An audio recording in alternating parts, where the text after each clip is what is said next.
અમદાવાદ શહેરમાં વહેલી સવારથી જ સતત વરસાદને કારણે શહેરના અનેક વિસ્તારોમાં ઢીચણસમા પાણી ભરાયા.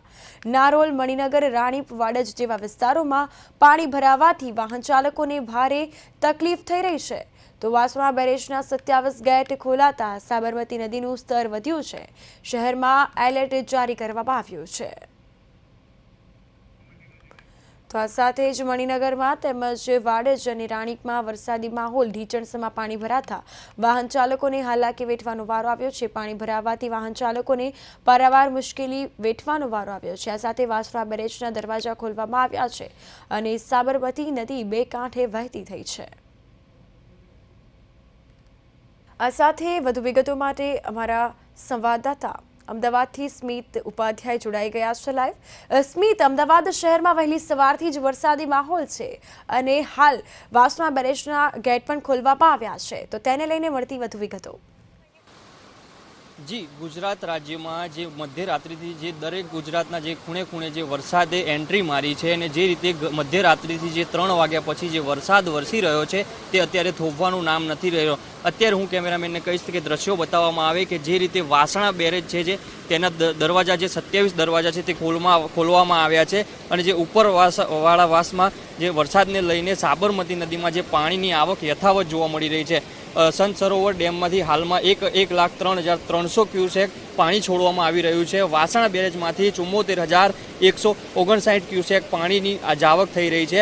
આગામી 3 કલાક સુધી રહેશે અમદાવાદમાં અને પાણીની જે સીધી અસર જે જોવા મળી રહી છે. ધરોઈમાંથી 52,083 ક્યુસેક પાણી છોડવામાં આવી રહ્યું છે. કુલ 27 ગેટ હાલ જે ખોલવામાં આવ્યા છે. વાસણા બેરેજમાંથી પાણી છોડાતા ધંધુકા અને ખેડાના ગામોને એલર્ટ આપવામાં આવ્યું છે. 50થી વધુ ગામોને એલર્ટ મુકાયા છે અને તેમને જે નીચાણવાળા વિસ્તારો છે તેમને પણ એલર્ટ કરવામાં આવ્યા છે કે તમે જે સુરક્ષિત સ્થળ હોય ત્યાં ખસેડાઈની કામગીરી ચાલી રહી છે. તમે જે દ્રશ્યો જોઈ રહ્યા છો તે અત્યારે વાસણા બેરેજના છે. જે પાણીનો જે ફ્લો છે તે ફૂલ જે ગેટ છે તેને ફૂલ ખોલી દેવામાં આવ્યા છે. બધા જે 27 ગેટો છે તેમને અત્યારે ફૂલ રીતે ખોલી દેવામાં આવ્યા છે અને પાણીનો જે ફ્લો છે તે વધારે છે. જી બિલકુલ સ્મિત, તો આ પ્રકારે દ્રશ્યો જે ટીવી સ્ક્રીન પર જોઈ શકાય છે, વાસણા બેરેજના 27 ગેટ ખોલવામાં આવ્યા છે. રિવરફ્રન્ટ છે કે જ્યાં કેટલાક નીચાણવાળા વિસ્તારો છે, કેટલાક ગામડાઓ છે, તેને એલર્ટ કરવામાં આવ્યા છે. તંત્ર દ્વારા કેવા પ્રકારની કામગીરી? જી, મેઘાણીનગર વિસ્તાર છે, જે રિવરફ્રન્ટના આજુબાજુના જે વિસ્તારો છે, જે નીચાણવાળા વિસ્તારો છે તેઓને અત્યારે સમજાવવામાં આવી રહ્યા છે કે જો કંઈ ઘટના ન બને તે માટે ફૂલ પ્રયાસો કરવામાં આવી રહ્યા છે કે જે નીચાણવાળા વિસ્તારો છે તેમને ત્યાંથી ખસેડીને કોઈ સુરક્ષિત જગ્યાએ ખસેડવામાં આવે તેવી કામગીરી ચાલી રહી છે. જી બિલકુલ સ્મિત, તો વાસણા બેરેજના 27 ગેટ ખોલવામાં આવ્યા છે. સાબરમતી નદી બે કાંઠે વહેતી થઈ છે. તંત્ર દ્વારા આગામી હવે કેવા પ્રકારની કામગીરી, અગમચેતી શું પગલાં લેવામાં આવ્યા? જી, અત્યારે જે હવામાન વિભાગે જે આગાહી કરવામાં આવી છે કે 7 દિવસ હજી પણ ભારેથી અતિ ભારે વરસાદના રહેશે અને હજી ભારે વરસાદ પડી શકે છે તેવી શક્યતા દર્શાવવામાં આવી છે.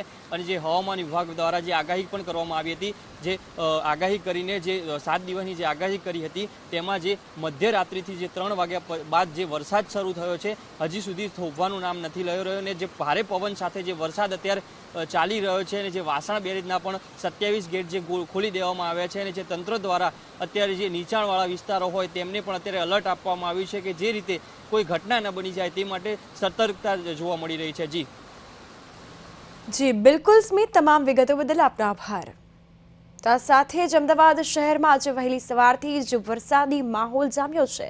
આપ ટીવી સ્ક્રીન પર દ્રશ્યો જોઈ શકો છો વાસણા બેરેજના, કે જ્યાં 27 ગેટ ખોલવામાં આવ્યા છે. નીચાણવાળા કેટલાક ગામડાઓ છે અને વિસ્તારો છે તેને એલર્ટ કરી દેવામાં આવ્યા છે અને અમદાવાદ શહેરને હાલ એલર્ટ જારી કરાયું છે. આ સાથે જ વહેલી સવારથી જ વરસાદ, હવામાન વિભાગ દ્વારા આગામી હજુ 7 દિવસ વરસાદી માહોલ રહેશે.